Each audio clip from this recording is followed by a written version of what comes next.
Good morning. How was the night?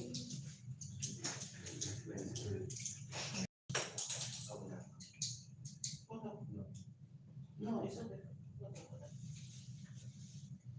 How was your night?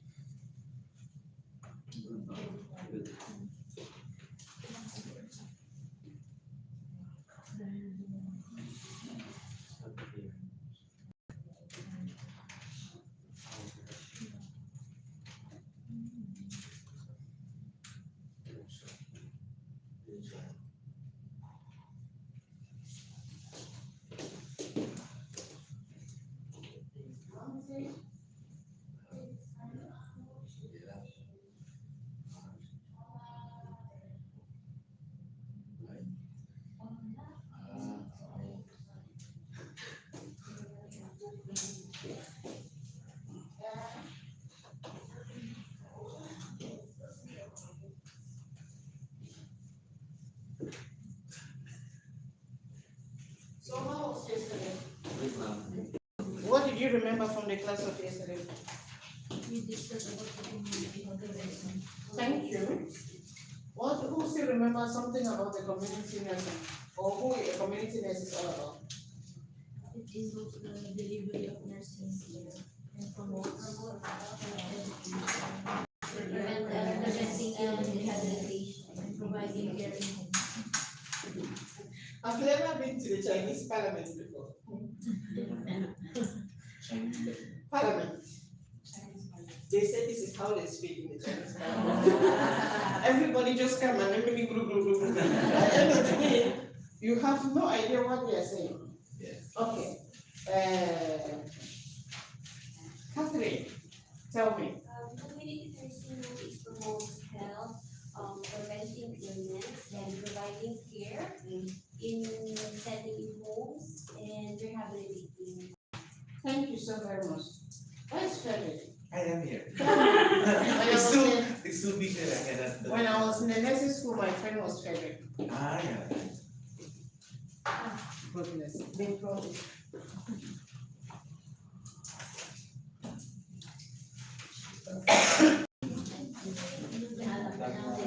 She calls me one show that two group.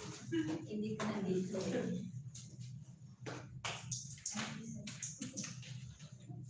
Hindi ako sinigil kasi mahirap.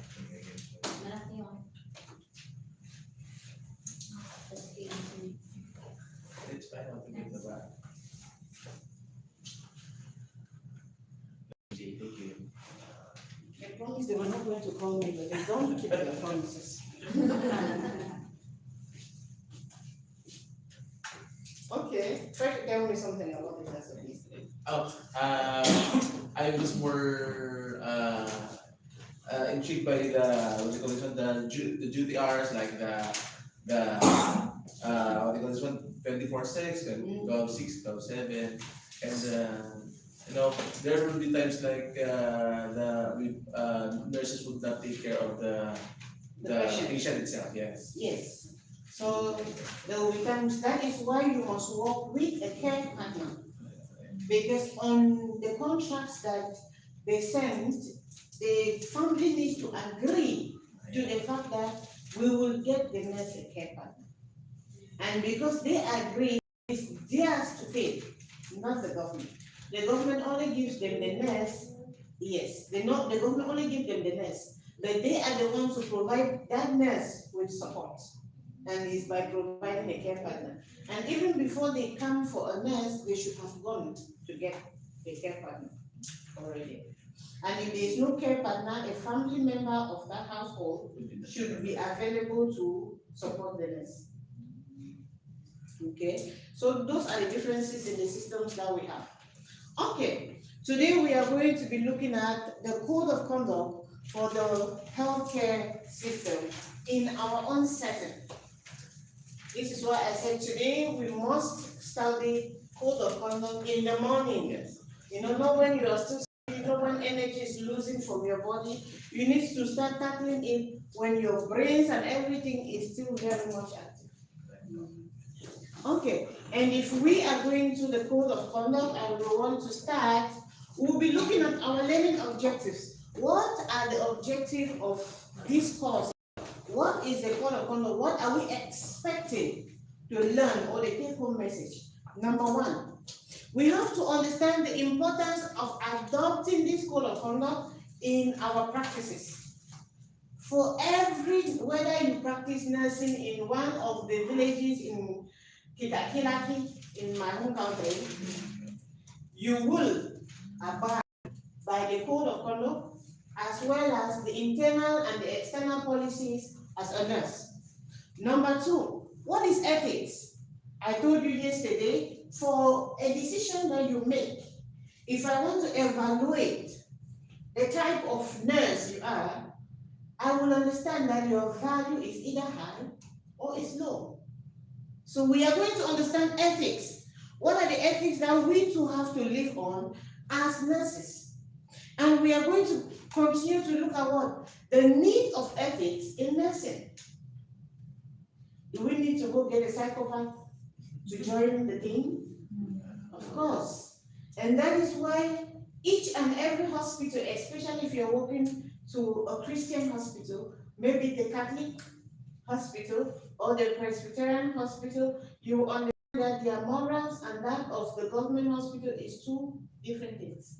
Even here, they will need to pray and cast some of the demons out of you to make sure that your head remains clear. At the hospital? Oh yeah, we have prayers every morning. Every morning they gather everybody, come and pray.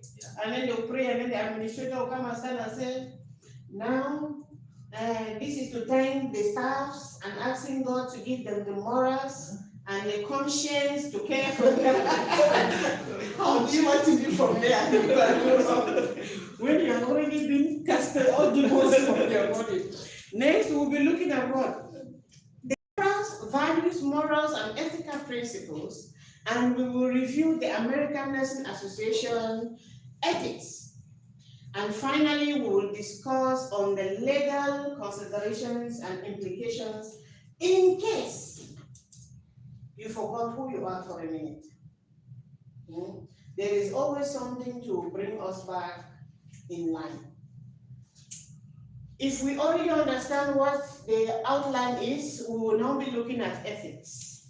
Caroline, please do me the favor of reading what is on the board. Well-founded standards of right and wrong that prescribe what humans ought to do, usually in terms of rights, obligations, benefits of society, fairness, or specific virtues. Thank you. Now, when we start talking about what ethics are, they are the standards, founded standards, that we can classify what is right and what is wrong. It's just like you talking about objectives and subjectives. Now, when we look at subjective, which subjective in this case would be what? The morals. Because my morals might not be the same as your morals, might not be the same as her morals, even though we were begged by the same mother and the same father, even though we were trained in the same household, even though we go to the same church. However, ethics on the other hand comes to play the role of objections. If they say no killing, no killing. For everybody. If they say you have to respect rules and regulations that comes to do with medication administration, it applies for everybody. If I check my temperature now and it is 40, if you come and check, it will be 40. If she comes, it will be 40. This is the aspect of the ethics. That is why they are saying that it is a standardized rights and wrongs. Everybody, anyone that comes and look at what you did will tell you you are wrong. And anyone that comes to look at what you did will tell you you are right. This is what we are talking about ethics. And that is why we need to know the ethics that guides us as nurses, especially for the fact that we will be home care nurses where there is no supervision. You are your own boss. You decide what to do and what not to do. So there is need to always remind you of what you must stay in line. Now, when we go to ethics, morals, and decision making, that is why I say when you make a decision, I will look at you with like somebody that have low morals, low ethics. Or I will look at you like somebody that have high standards, high morals. Because for an individual to make a decision, a right decision, it has to be a combination of ethics, values, and morals. Because by the time you're making a decision, you are either making a decision as the fact that you're a Christian, and this and this and this is not in line with my faith. Then you are making a decision because you understand the ethical backings of your profession, what you should and what you should not do. And then you join all these values all together, and then you make a good decision. I'm sorry, you came late at 5 o'clock when you were supposed to be at 4. Instead of claiming to the fact that the driver, traffic, and all that, you should realize the fact that you needed to leave the house earlier enough. Because those factors are constant. So if you are telling me you're late because of traffic, Habibi, would there be a day that there will be no traffic? So you are going to be late all your life? If you could arrive at 5, it means you could leave your house at 3. So that you arrive at 4. Is that understood? So these are the combination. For an individual to make a right decision, the individual has to have the right ethics. The individual has to have the right values. The individual has to have the right morals.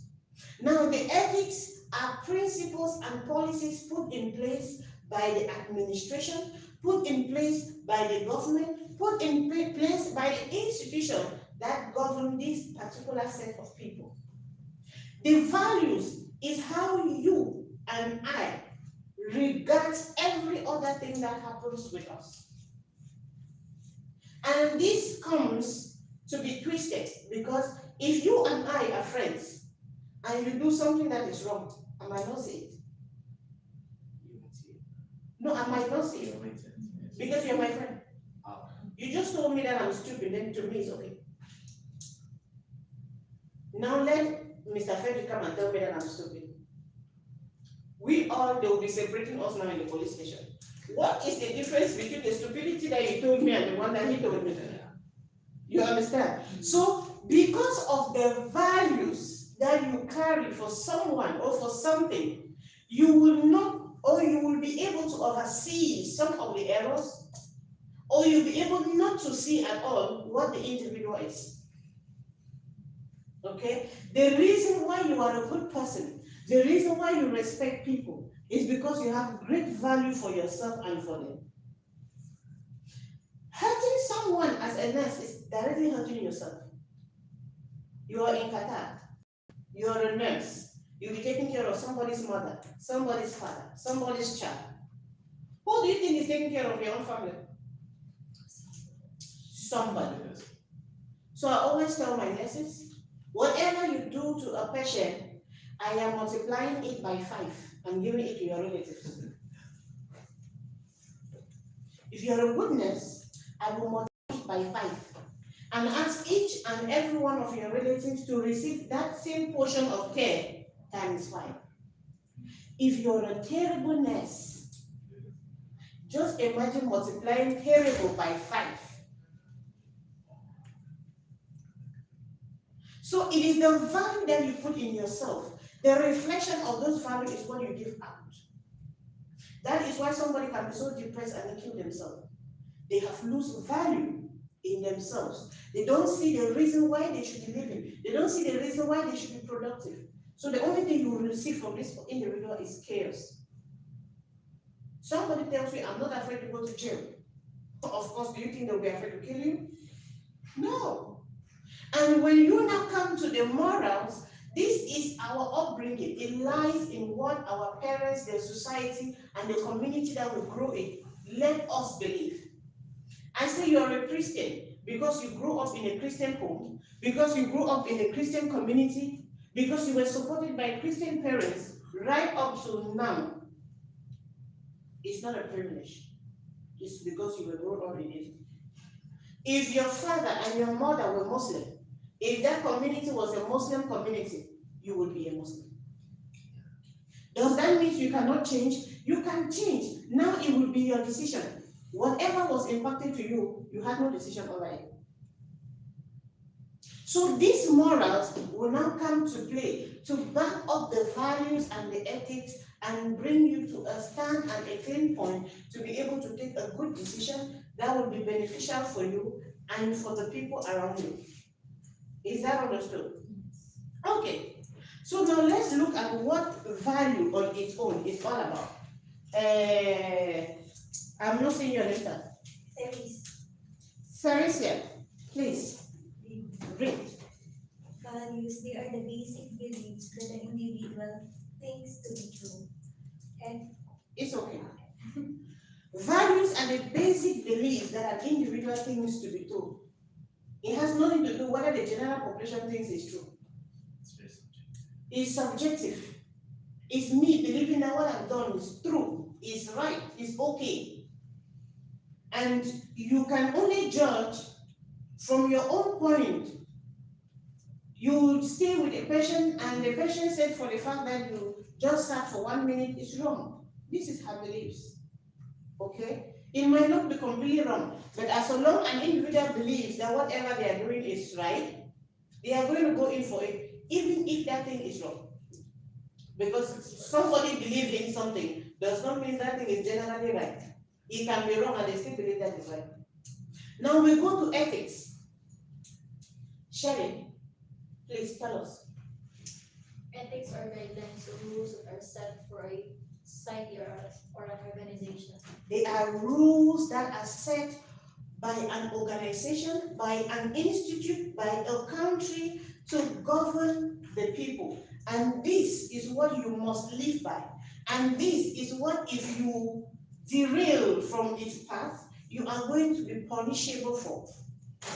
And then we are going down to morals, which are rules set by differentiating right and wrong based on your society, based on your culture, based on the religion that you are in. And we started by understanding that the people of Qatar are mostly Muslims. And their religion states that you should not do this, or you should do that, or you should do that. And because of who you already understand they are, this is equally going to help you shape the type of person you will be and the decisions that you will make. Is that understood? Yes. Any question at this point? Any doubt? Okay. If there is no question and there is no doubt, we will move ahead. Now let's look at ethics pertaining to nursing itself. Hello. Please, I know you have a face mask. Okay, you can help us read. Set of shared values or principles that govern the ways nurses interact with guests, family, and doctors and other nurses. And set of shared values or principles that govern the ways nurses interact with guests, family, and doctors and nurses. So ethics, now when it comes to the nurses, we know that our number one problem is what the family says or what the patient says. Now, a patient will be on duty with the three of us, whole night. We will care for the patient. We call it 300 times. Mama, do you need anything? She says no. Mama, do you want me to do anything? She says no. Are you okay? She says yes. And then the morning duty nurses come. Oh, that is Mama's personal person. Mama now start telling all the things we did not do yesterday. She had paid, nobody cares. She even called, nobody came. Can you imagine that the whole night, no nurse passed here? They were all there. And you are confused. And then the nurses will come and say, the team last night did not even attend to this patient. But I was there 1,000 times to think about it. That Mama does not relate with you the same way she relates with him. Mama is just not free to talk to you. That has nothing to do with who you are as a person. You are still a good nurse. Today, he is Mama's favorite patient, according to Mama's state of mind that day. Tomorrow you will be, or somebody else, and Mama will act on him. And this comes to leaving you an opportunity to always approach the nurse or your colleague with kindness. It might not necessarily mean that they did not take care of their duty. It might simply means mama finds you that day completely nice and decides to grant all the small things that to her, if you were there, it would have been different. Okay? Okay. Now we are going to go to the code of conduct, which is what does this code of conduct do? One, it provides a framework for reflection about the ethical responsibilities of the nursing profession. It provides a framework for reflection. This is you always sitting in a position of dilemma, especially, and then you are reflecting, is what I'm about to do right? Is what I'm about to do wrong? How am I supposed to do these things and still be free? And when you get in a position of a dilemma, your ethical backing and understanding will guide you on what to do or what not to do. You are on duty, and the doctor calls to give you a verbal order, and he is just in his office. Now, yes, receiving a verbal order is okay, but at that moment, is it okay? You are in a dilemma. Your ethics and your principle, your disciplines will now help you to understand if at this moment, what I'm about to do, is it right or is it wrong? If you're in a home setting and you call the doctor for a particular reason, and the doctor gives you a verbal order, is it wrong or is it right? At that moment, it's right. Okay? You are going to take the verbal order, you are going to write in the form that indicates verbal order with the caller's ID and number, and then you are going to sign. And then you get back to me to request for the document, the medication record list from the hospital, and I will send it back to you. Because they will give you a verbal order which you will start. And I will come behind to give you now the paper written order. Is that understood? Because when they call you home, they will give you a verbal order. And you will indicate and you write in your nurse's note what the verbal order was all about. And then the medication might be sent to you, or you need to send the driver to go to the pharmacy and pick them up. And you tell me, I have a verbal order today. I will request for a new medication or an updated medication list for that patient, and I will get it and I will send it to you. And if you are taking shift from a patient that has been working, or from a nurse that has been working for that patient for the past 2 years, and you are now a new nurse, you need to ask me for an updated medication list. Is that understood? So I will give you an updated one. This is what you are going to work on. You are not going to work on what the senior nurse or the nurse that has worked with that patient is working on. Is that understood? We will cross those bridges one after the other. It's not that bad. Okay. So we are looking at code. What does it stand? The code itself. Now we are having code to be the courage to be moral. I want you to understand that doing the right thing actually takes a lot of energy. And that is why in nursing we have the highest shortcuts. Because everything that is normal is law. You go to nursing and they're teaching you, this is what you should learn. But on the other hand, this is what we are doing. So what happened to what you have learned with what I'm learning and what you're doing? Why is there a difference? So C stands for the courage to be moral at all time, doing the right thing. Especially when nobody is looking, nobody is supervising. We come for supervision once or twice a month. So you are the only one there. What happens? You must have the courage to at all moments be doing the right thing. O stands for what? The obligation to honor what is right to do. I need to get up, I need to get to the patient site in the morning. I do my physical assessment if the patient is a healthy patient, or I do my ABCs if the patient is not, or I do a combination of both the ABCs and the physical assessment before I continue to do my work, making sure that my patient is fit, is stable, is strong, and is alive. But most often we will not do that.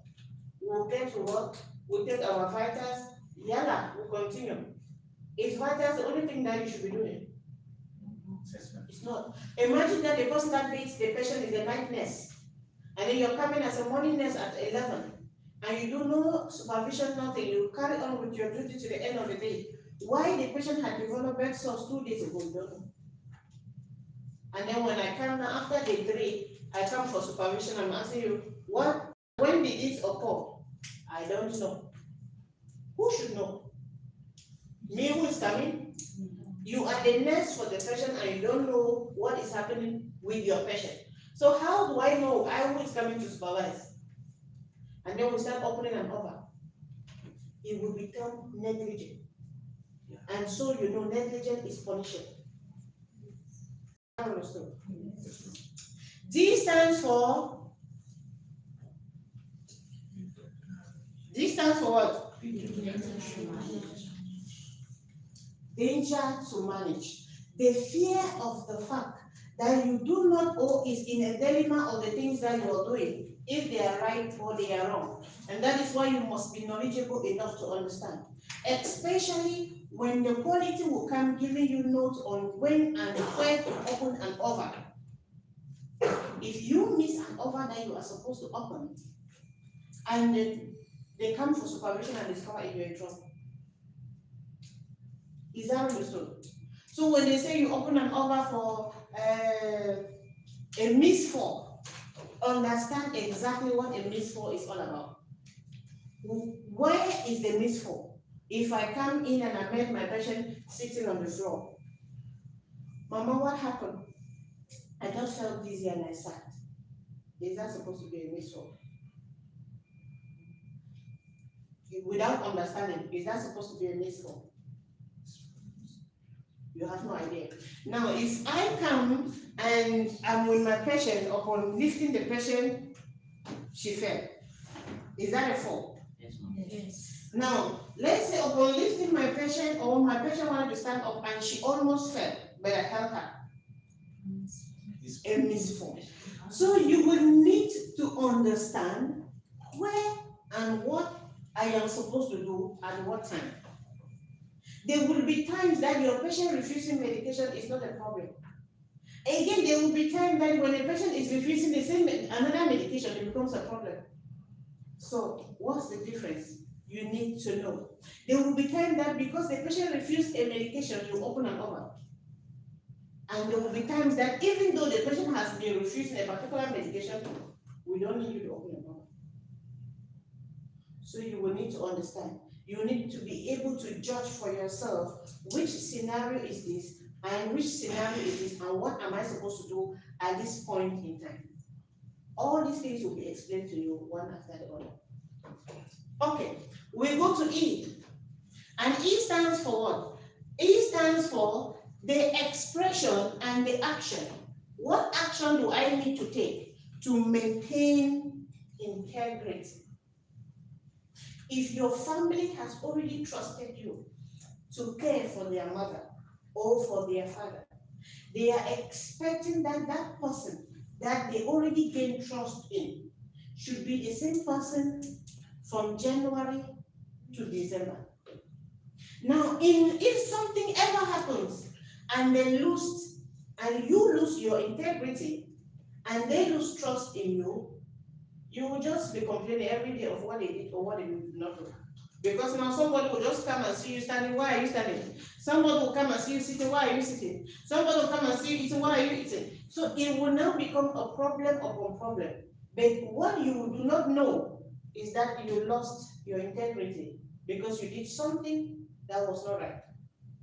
And when the family identify that you did or you have been doing something that is not right, they know that you are not capable of taking care of their family, their loved ones. Have you ever been told that your daughter is sick in the hospital and you go with your child in the hospital? Oh God. I never blame the mothers when they come start behaving like mad people. Because I understand. She wants to know what you're giving the child. She wants you to tell her how long this medication is going to work. She will come and tell you that the child is crying. Then she will come and tell you that no, whatever you're giving is not working, you need to give another one. You will constantly need to keep advising her, Mama, please, this, you are not supposed to do this. Mama, we have done this.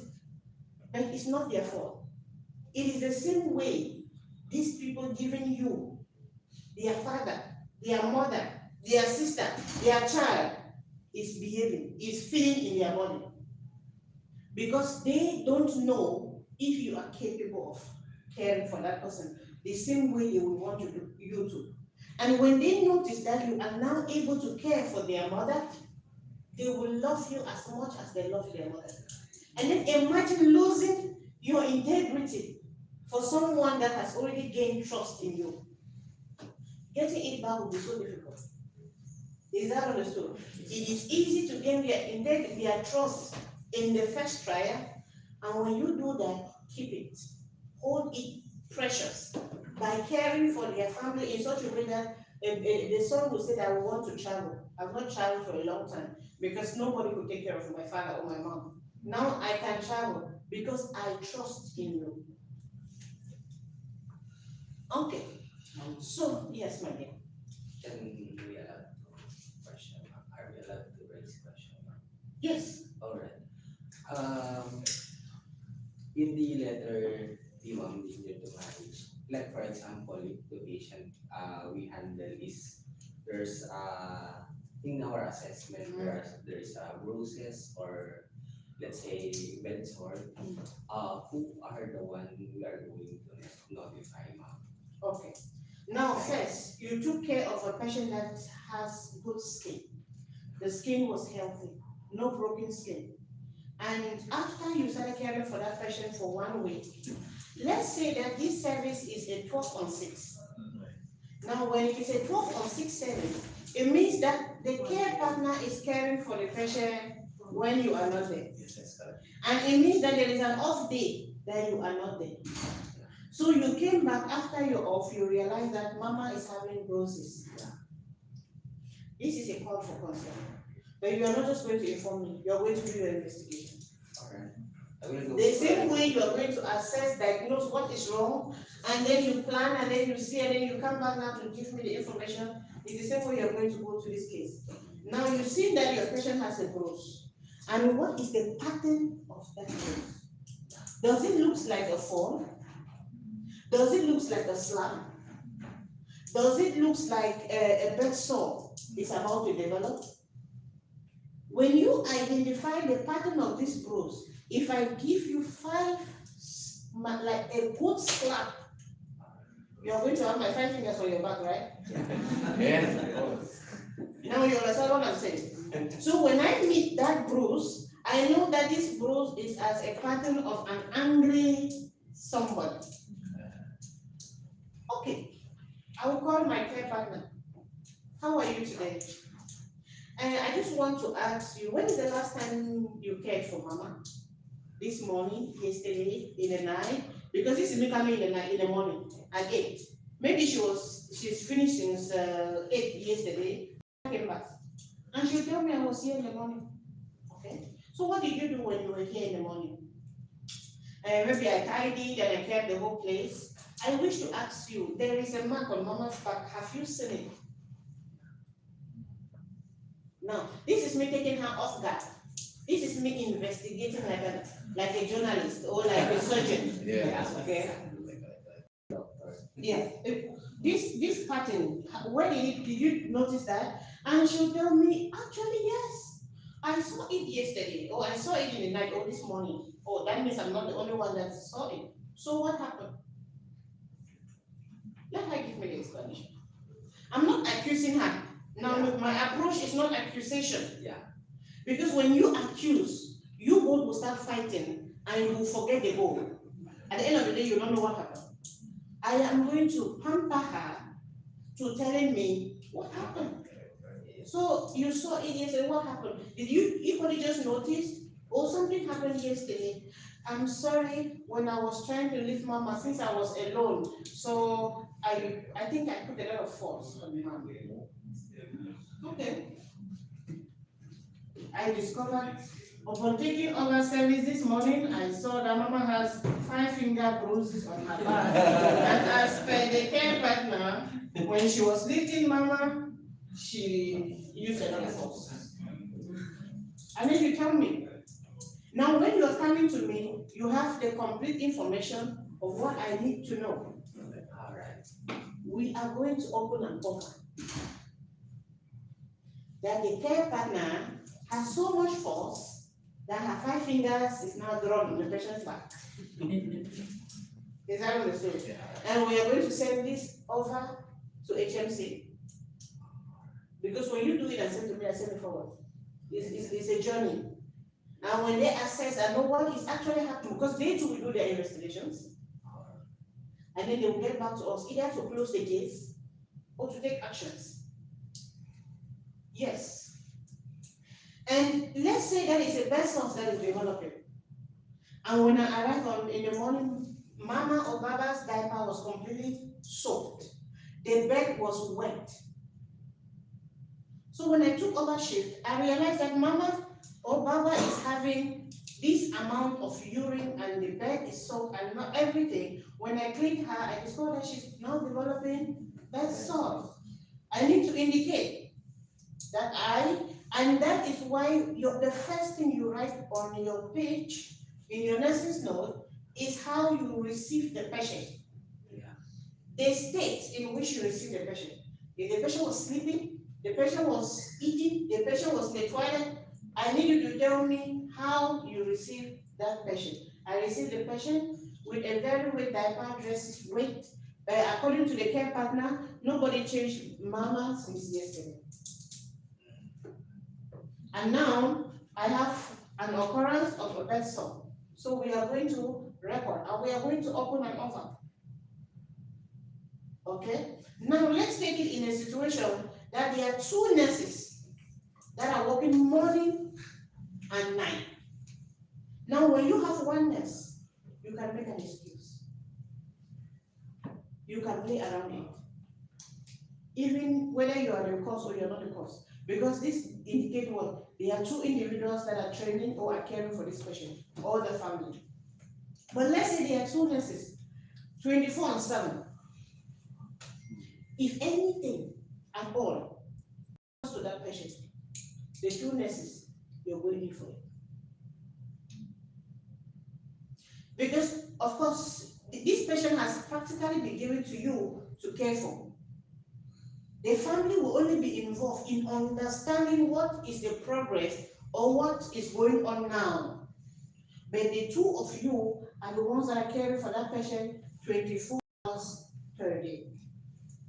So if there is a bruise, you need to be talking to your colleague. We need to know where that bruise is coming from. Except you took this patient when the patient is already having bed sores.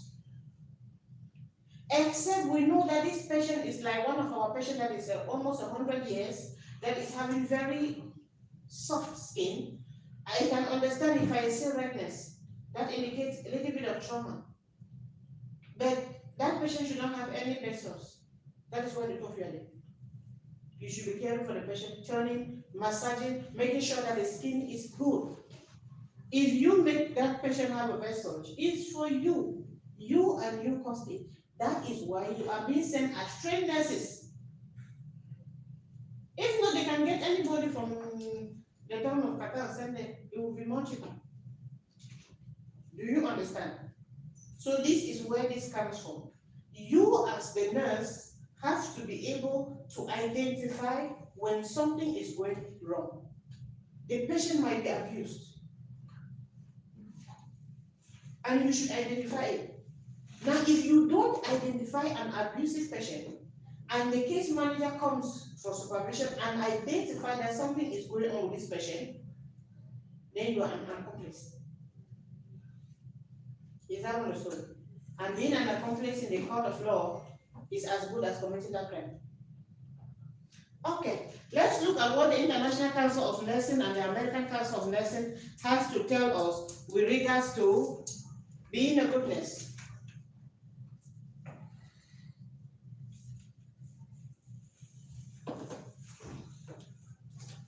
Okay, now clinical, patients and hospital issues. We go to number 1. These are what we are going to be looking at. First, patient's right. What are the rights of the patient? Number 2, we are going to be looking at advance directives, surrogate decision making, goals of care, code status, end of life, culture and religion, and not to leave behind remediation.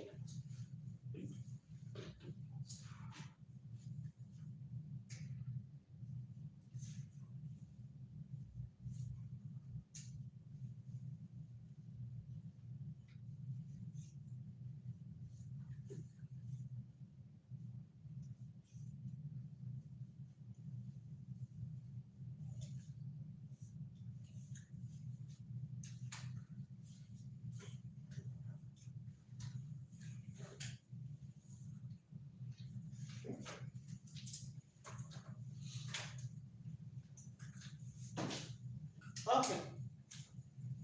Organization, the hospital, and PNS. These are the people that are going to be working hand in glove. Each time something happens with your patient, it comes back to me, which is the organization. I will send the letter back to PNS, and if the patient needs to go to the hospital, we'll make arrangement for the hospital. Now, when your patient is in the hospital, it becomes the case manager for the hospital, PNS, me, and the nurse. So all these people are working together for the good of one person. That person is the patient. And when we are looking at allocation of resources, the allocation of resources that are needed for you to do all what you need to be a good nurse is available. PNS is going, or the hospital is going to provide the nurse or the patient with all what they need to take or to continue their care. They will be provided hospital bed, they will be provided vital signs equipment, they will be provided, if those on diapers, they will be providing diapers. Those that are on catheters or whatever, they will be providing everything they need to make it work. If that patient is having a wound, the wound care specialist will be coming to assist you to provide all what you need to be able to do that wound effectively. If you need a urologist will be there. So everything that you need as resources to make sure that your work is smooth will be provided. On our part, we are going to provide you all documentation, all support that you need to make sure that your work is not stopped for any reason. We are going to go to 2, conflict resolution. I tell you, as long as 2 or 3 persons are together, there will always be a problem, whether you like it or not. So when there is a problem, we must solve the problem in a way that does not affect anyone. Problems does not mean that we are not fighting. Problems can simply come out of a misunderstanding or a miscommunication. Or we just need to go from you back to me. If the family is the one involved, I'll communicate back with the family and all the problem is solved. Easy peasy. You are never alone. They are never alone. Is that understood? Next, we'll be looking at what conflicts of interest. Your only conflict of interest during work is your patient. Yes, I'm working hard because my patient's right has to be respected. My patient's goal is that the patient should be healthy within 3 months. So she's the only conflict of interest. I am the nurse supervisor. My only conflict of interest is making sure that my nurses are completely safe and free and happy and doing their job. So anything that will go through you or hurt you will have to go through me. And that is why it might never get to you. Be it from the administration, be it from the family. But the good thing about it is that we are in a place that the administration is in complete support of us. So there will be no need fighting. Unlike some of us that left places that sometimes you'll be like, who do you want to die first now, my boss? You just wish them your boss, and then you still want to go to work the next day, but you really wish. That's not make it. So here we are actually going to pray for them to make it because we need the work and the environment is healthy. And the problems that will occur with your family, you don't need to get to them. There was a misunderstanding, there was a miscommunication, get to me. I'll get to the family. I will solve it. And if I need you to apologize, you will apologize. There is no need for explanation. If you want to explain why things are always wrong or why things are always right, the explanations have no ending. Okay? Be smart. Always cut the conversation short when it comes to misunderstanding by apologizing, and the whole problem is finished. Saying sorry can save you a 5 years jail term. Right. That's right. Just sorry, you are not paying for it. Ma'am, I'm sorry, it will not happen again. Don't say this is a misunderstanding, because the question is who is misunderstanding? No, that would bring us to another level of justifying. Yeah. I'm sorry, it will not happen again. Taking the fault does not cost you anything. Because even when you say you are sorry, I will still go and tell her that, Ma'am, I'm sorry, I was never there. So when you are going out to her, she has forgiven you already. She just needs to know that you actually see the fact that she knows you are wrong. Even if you are not wrong, there's no problem being wrong. Okay? We just need to go ahead. And us going ahead means that the two of us and the family, we need to be in the same boat. And if we are in the same boat, I need everybody to agree that somebody will not drown us. So if saying that I'm sorry will keep this boat moving, then the boat will have to be moving. No justification. First, they are speaking a language you don't understand. So what are you justifying? Because when they will be talking against you, they will be sitting there and they will be talking against you and you will not know. So it is best that they speak there and they speak for you. And when you are genuinely happy and sorry or moving on and letting things go, they will say that she is nice. You know, even yesterday she did something, by the time I told her, she said she's sorry. Case closed. You make mouth, they will talk about that thing for 1 month. Confidentiality. We already know the importance of confidentiality as nurses. At all moments, you should keep your life confidential, away from the patient. And you should keep the patient's health and every other thing confidential, away from your own life. So I'm not expecting you to go and sit on the patient because the patient understands English and speaks and is young, that you will go and be telling her what your boyfriend did to you. None of her business. I am not expecting her to be discussing with you what her husband or anything. None of your business. So you must make sure that the communication you're having with the patient, one, is concerning the patient, two, has nothing to do with you, and it's not personal. When you take a professional relationship personal, you get yourself in more trouble than expected. Is that understood? Research, you should be learning at all times. A nurse is someone that is able to change. You see, those nurses of the 80s that are, as it was in the beginning, is now and ever shall be, no, we are not those nurses. Okay? We learn, we grow, we change. The practices that happened last year, they are some of those practices that have been changed now. So you shouldn't be locked in your past. Be growing with the future. Keep learning. And that is why Hamad will always give training for nurses every month. Every month, I'm not going to send all of you for training. Because again, I need you to be on duty. I will have just 2 or 3 relievers. And because I'm having only 2 or 3 relievers, I'm going to be sending only 2 or 3 nurses for training. Except we already have nurses that are off, and then I'm sending them for training. So I will be sending relievers to relieve you on the days that the relievers are not working for training, and then another day I send the other set of nurses. But within a month, we have the chance of using 1, 2, 3 weeks for different set of nurses because we will be on the same topic. And again, you have your CPD points that you are going to be attending trainings for the renewal of your license. You need 80 CPD points to get your license renewed at the end of the 2 years. Those CPD points either need you to get a live session or an online session.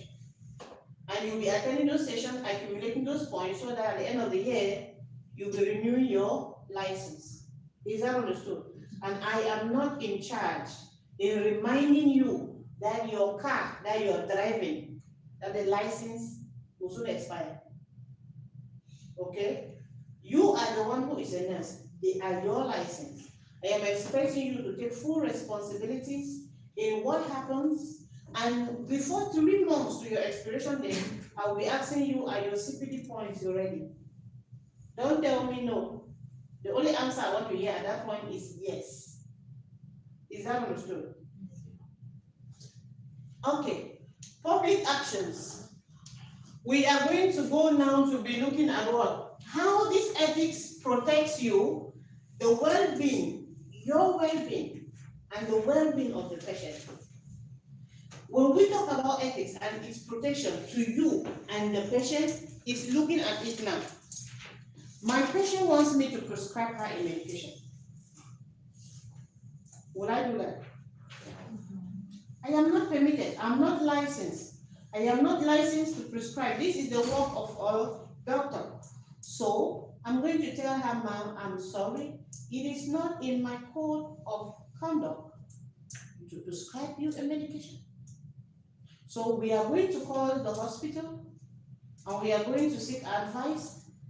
And if they prescribe us this medication, then I will administer. You are equally not permitted to take medications that are brought in by the family to administer to the patient without communicating. So if they brought you any medication and tell you you have to administer, you tell her, hold on, I will confirm. You get to me, we will call the home office, we'll get the physician approve of the fact that this medication should be used by the patient or not. If they agree that this medication should be used by the patient, you are going to indicate that medication as an telephone order. And then we are going to get a new medication list and we will send to you with this medication listed on it and how it should be administered. If this medication, the doctor says you cannot give it, you cannot give it. Whatever the family decides to do with that medication is on them. And on the day of you starting that duty, we will tell the family that you are not to give medication to her and she is not permitted to administer any medication that is provided by the family without seeking for confirmation from the physician. Okay? So is it that you are going to refuse, I will not give it? No. You will take the medication, you will thank them because it's your patient, and then you will tell them that I will need to confirm with the physician. And then you will tell the physician the medication and for what purpose the family is bringing that medication. The physician will now evaluate that medication with medication interaction with the other medication that the patient is already taking, and with regards to the patient's health, if the patient is even permitted at all to take that medication. And if approved, they will agree and they will update their medication list, which I will now send to you. If they agree, you give back to the patient and say the doctor has said no. Is that understood? So these and many more are the way that the code of conduct will actually benefit you by keeping you out of jail and benefit the patient by allowing her to be healthy and to do only the things that she is supposed to do in her condition. Is that understood?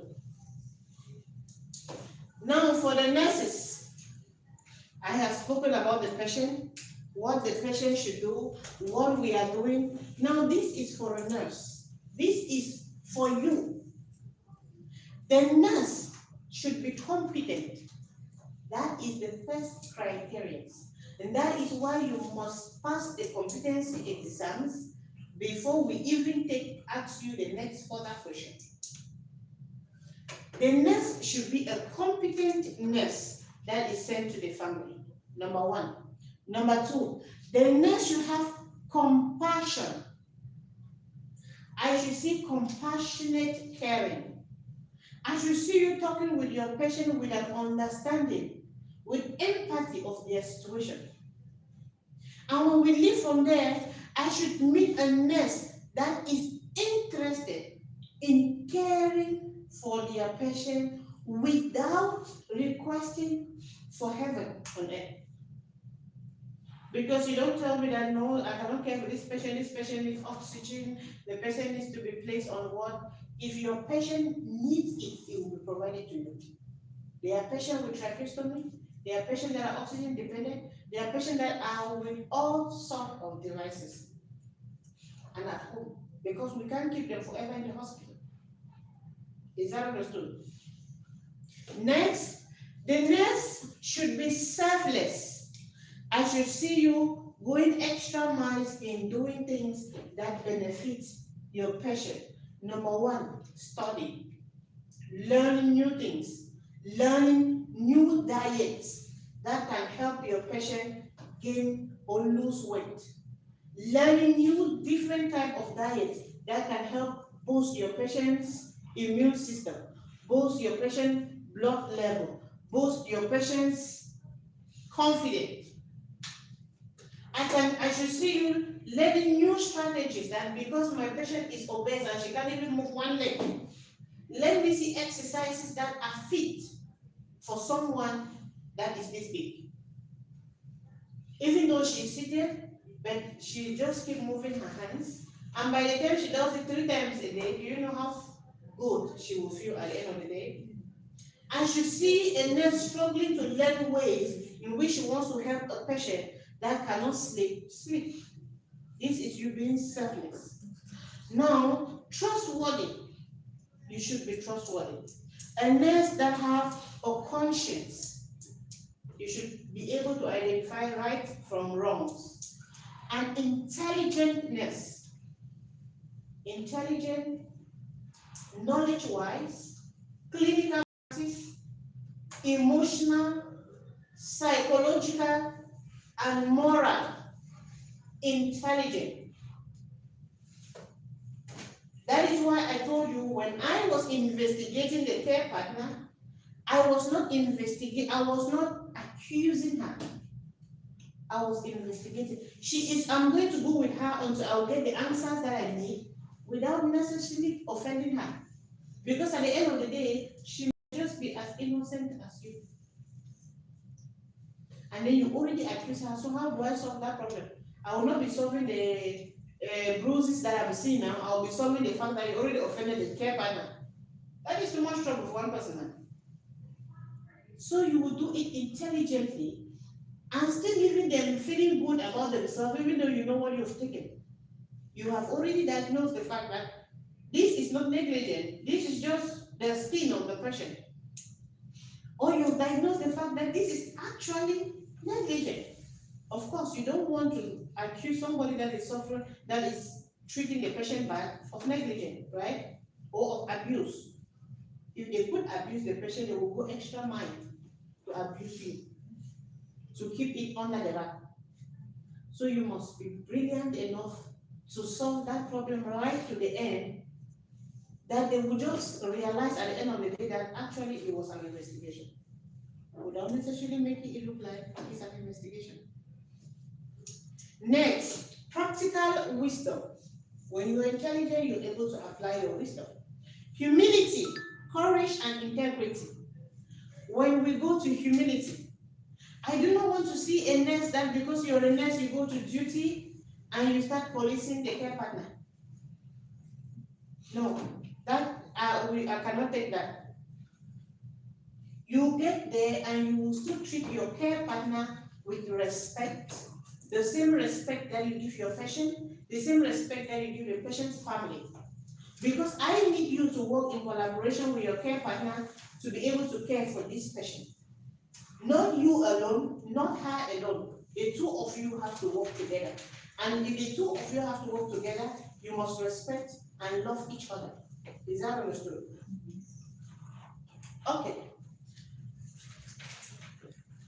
We will go the essential value for nursing. We already listed all of that. Autism simply means selfless.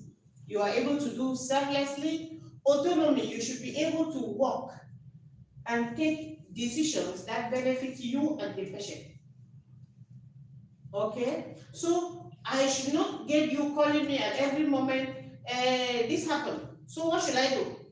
I will tell you. And then the next minute you call me again. Madam said that there's a medication. What should I do? You should know what to do. And if your patient comes in and identify that you are unable to stand on yourself, they will question your ability of being a nurse in the first place. Is that understood? Nurses who are being controlled by the care partner, no, it has to be the other way around. But you taking a decision does not mean you're bossing her. Is that understood? Yes, ma'am. Next, human dignity. You must respect everyone around you. You must have high integrity, social justice. You must be able to take care of your patient, be it a child with special needs, be it an adult with special needs, be it old, young, whatever state there might be, poor or rich. I am expecting that you take care of everyone fairly and holistically. Is that understood? Next, we'll be looking at cultural competency. That is why we started teaching you the people of Qatar, so that you should understand what all of this is all about. All right, I have actually explained that all together. Now we'll be going to, we will talk about beneficent. Let's start here. Ethical principles, autonomy. Respect person's right to make decisions. The autonomy is number one.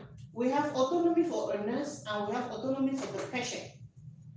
Autonomy for the nurse is the ability of you as a nurse being able to work independently without supervision, without bossing people, and still doing that in a very humble and nice way. Still being able to take care of your patient because you are intelligent, because you're wise, because you're competent. The next is autonomy for the patient. You must allow the patient to be able to participate in their care by taking consent and approvals when you are doing certain procedures. Is that understood? So that you don't go and mix it up. Mom said I should give autonomy, patient's right to the patient, and you now go, the patient is the one that has to tell you that it's time for me to bathe, it's time for me to take food, it's time for me to do this. No, you are initiating, you are being proactive, requesting to take approvals to do the things that benefit you and the patient. Is that understood? Next, beneficent. Beneficent here stands for the right to do good. You having in you the nurse, the calling that you have. I know that some of us went for the nursing school because we knew for sure that our family is in Europe, in Canada, in America, and we want to have, they told us that being a nurse means you are going to have good money.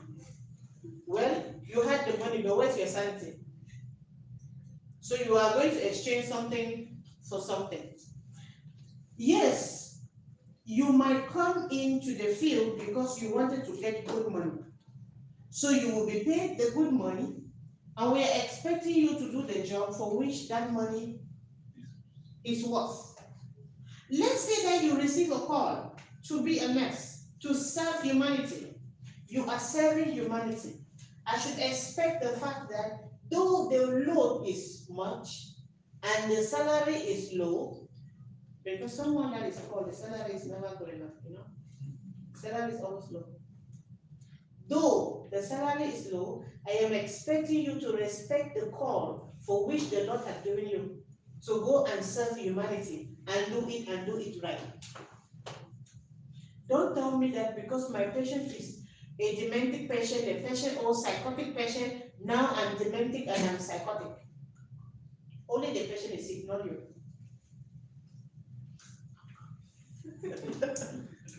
They never keep their promises. Only the patient is sick, not you. You are completely fine. And and we are expecting you to be fine so that you can take care of the patient that is sick. On your off day, go for a movie. Look at something that you like to do. Women, on your off day, go spoil yourself. Take yourself to the supermarket and the mall and get yourself whatever you want to get. You are the one working the money. Do something that you like. Now, this is your own healing. This is your healing time to care for yourself. Don't tell me that I'm a nurse, I've been working for 12 years. I only care for people, nobody cares for me. Why don't you care for yourself? Are you not a nurse? So care for yourself. Because the next day, after you have given yourself a movie night, after you have given yourself an ice cream date, after you've taken yourself and you spoil yourself by using 1,000 of your salary and buying the medicine that you don't even need, the next morning you'll be very happy. Yeah, I have shoes I've never worn. I bought them with a lot of money. You ask us to say so now. It made me happy. If for what it was, I don't regret it, but I've never worn it. If it will put you in a better mood the next week, do it. Take your 1 week, your off day to be a reward for the good things you have been doing, so that you do not ask again for another reward. So that you do not say that I've been working for the patient and no day nobody told me thank you. I told myself thank you. That is why you see me eating ice cream. This is me telling myself, you've been a good girl for this week, you did good. Can you imagine yourself? That bed sauce was finished. Please, I need another ice cream. Me and Mom Patricia will go for pleasure days. We go do pleasure eating. After the chaos in the office and the stress all of you are giving me, we go and order things that we will not even eat. We order sometimes and then the whole table is full and she's like, Aisha, what are we doing? I said, let's just eat. Okay? We will eat, we will not be able to finish it. It doesn't matter, I don't care. But when I leave from there, I come the next morning, I'm like, anything you say is correct. No. So I made sure I took care of myself. I did something that I like to do. If you get to my Timo, yeah, voila, you think I'm crazy. They will soon drive me this place. Okay, so we have maleficent, we have non-maleficent, making sure that you do not conflict any harm or on the patient. I will soon be giving you guys break. No, I came to class, it's not your time. You should break at 11. Making sure that you do not commit any harm to your patient. Making sure that you do not incapacitate the patient. Making sure that you do not deprive the patient of their basic rights as patients. Okay? Because if I am the patient and I have the right for you to care for me, I am expecting you to care for me in the best way possible. Don't tell me that the patient who has been asking for a walk. That is part of the care that you're giving the patient.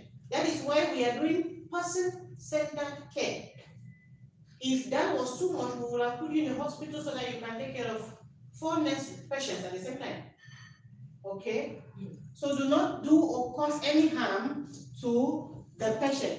Justice, I indicated you treat everyone equally without discrimination, whether rich, poor, whether with disabilities, whether handsome, whether fat, whether thin, whether whatsoever the case might be, you should treat all patients equally in a holistic approach. Is that understood? Next. Any question? You want to write something from the previous slide? Okay. The impact of the knowledge that you have will either free the patient or will hurt the patient. Okay? And this is when we come to talk about the highest patients that suffer from psychosis when they get any communicable diseases and nurses. Why? Because they know the implications. And because you know the implication, it is that implication is going to help you to be a better person, or that implication is going to ruin you. So the knowledge and the patience that you are going to have, you are going to treat, comes from different directions. Others might be suffering from depression, others might be suffering from mental psychosis, others might be suffering from what have you. Your knowledge should be to heal them. Your knowledge should be benefiting to them. Your knowledge should not be to hurt them. And that is why I said, I am not expecting a nurse that has anxiety and depression to go on duty to care for somebody that has anxiety and depression. Those will be two patients. We should all be sending them to be cared by nurses. So I am expecting you to be the nurse to care for the patient. Next, we are looking at privacy. Of course, what should I say? We already know how vital this is. If you want to bathe a patient, ask the visitors to step out. You want to change their diapers, ask the visitors to step out. If the care partners or you are going to the kitchen to eat or take some food, please keep your mouth shut. The people that are working in that house are your colleagues in another direction. That simply means the only thing they owe you them is respect. Any other information is in your ward, which is that room that the patient is in. Nothing concerns you with what is out there. So don't go there and be talking about whether mama is kind, because you will live there and you get used to, and then you start suffering from familiarities. No, in your mind, you should still be as professional as the first 1 week that you started working. When you get too familiar and you start saying things that does not concern you. Hi, good morning. Morning. How are you? I think you're late. No. Yeah. No. We need you there. You promised me this morning. I did not. This morning I did not remember. Okay, you promised me yesterday. Yesterday goes with yesterday. Okay, Fast, fast. let's carry it forward. No. I will be 7 minutes back, 8 minutes back. See, I was looking at that because this makes it 59. Yes. 7 minutes from now. 8 minutes from now. So you're pleading till 11. Yes. So I have to wait for you 8 minutes. Who's gonna pay that for me? Me. My time? Me. Can I give you corn? No. Tea? No. Something that is worth my 8 minutes of time. 8 kisses? I thought you wanted to insist. Okay, so we already know the privacy is very important. You are from the Philippines, and I told you there are a lot of Philippines here. So you meet the caregivers, you meet the cook, you meet the cleaner from the Philippines. Don't go be so nice and so familiar and so talking. They will want to tell you things. I am telling you now, it is for your benefit, not listening. Because as long as you start entertaining any gossip of the household, you are part of the problem. You cannot come and tell me that somebody gossip with you. No, what did you say? Are you understanding? When they start talking with you, whether you said something or not, you are part of it. So make sure that apart from your food is ready, come and eat. Please come and help me tell mama if there is no care partner. There should be nothing, don't concern yourself with what happened in that house. Is that understood? Okay. Confidentiality, ethical dilemma, all explained. Ethical issues, when you have to judge what is right or wrong, this is about ethical dilemma. Okay? Because when we look here, an ethical dilemma is a situation that arises when equally compelling ethical reasons both for and against a particular thing. You are seeing this to be right, at the same time it's not right. You don't know if what you are about to do is right or wrong. And that is why it goes ahead to tell you that you should be looking at, one, when you have to judge what is right or wrong, you already know that at this moment, I'm in an ethical dilemma. Number two, choosing between options Which option is better? You are in an ethical dilemma. Deciding whether to do something or not to do it. If you are in an ethical dilemma and you cannot decide, let me decide for you. Call me, message me, and let us talk about it. Is that understood? Do not do wrong or do not take a wrong decision if you are unable to decide if that decision is actually wrong or right. If in you, you know this is right, do it. And if you know this is wrong, don't do it. But if you are in the midst of wondering if it is right or it is wrong, let us talk about it and decide if it is right or wrong. Is that understood? Next, ethical decision making. I already indicate how you're going to do it. Legal and ethical elements. Number one, malpractice. If you have any source of malpractice, Habibi, you're going to jail. Now, what is an example of a malpractice? You went to the patient's home, the care partner or the caregiver came and told you that I've been having stomach bite and I need some medication. Yeah, you are a very good nurse and you know that ibuprofen works best for menstrual cramp, so you get her ibuprofen and bring. If she takes that medication, has an allergy, collapse, die, you kill her. Are you with me? Yes. That is a malpractice. If you give something to your patient that you are not supposed to give, and something happens, you're going to eat for it. Is that understood? Next, we are looking at negligence. Is punishable. Abandonment. You left your duty because you had a misunderstanding with your madam. And then you decided to tell her, you know what? I don't care. You took your things and you left. I will be bailing you from jail. I will be coming to get you from there because it's wrong. If there is a problem, I will tell you to leave that place. Now, me telling you to leave that place is that you should go outside. And then I will try to solve it. If I can solve it, good and fine. If I cannot solve it, I will tell the family because of this situation, I am pleading, I will take the nurse and then we can look about it tomorrow. Especially when you are being slapped or sexually assaulted. Some of these things happen. It might be rare, but it happens. Now, if this case ever happens, I will remove you from the stimulant because we are all humans. You can slap me and I decide to give you right back to your face.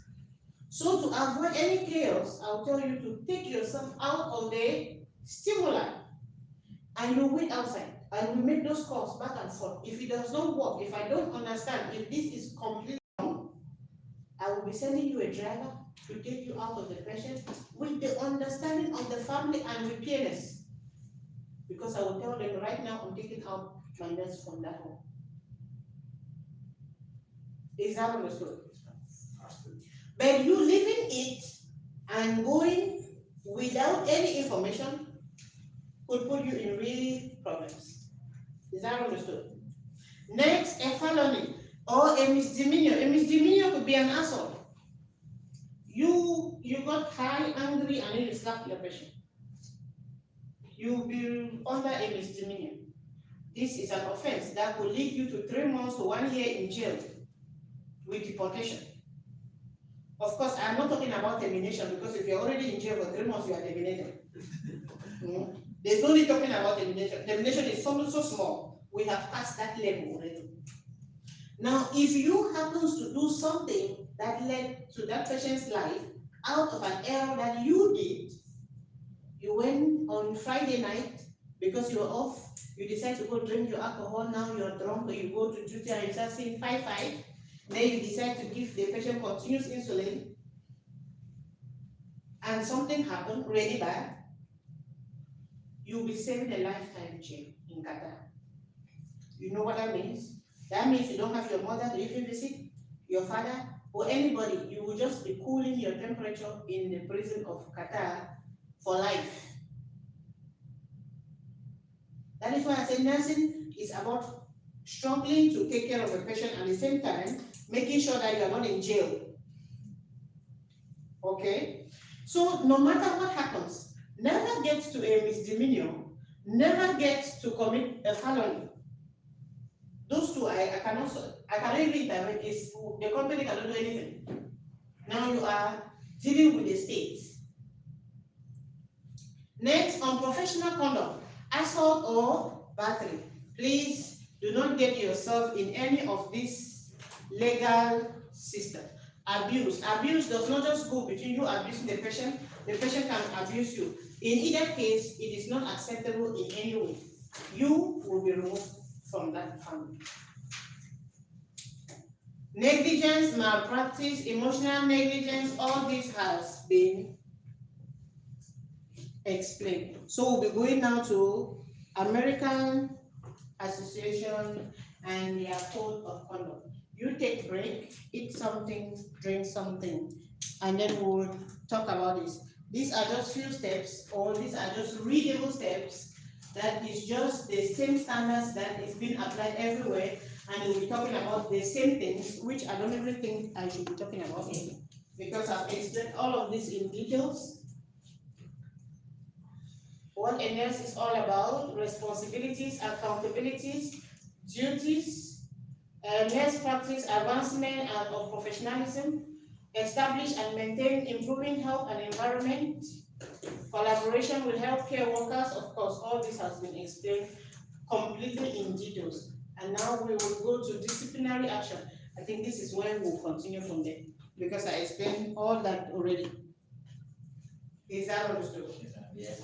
Do you want me to allow you read it? If you want me to allow you read it, you can go ahead and read. But all of that has been explained in details.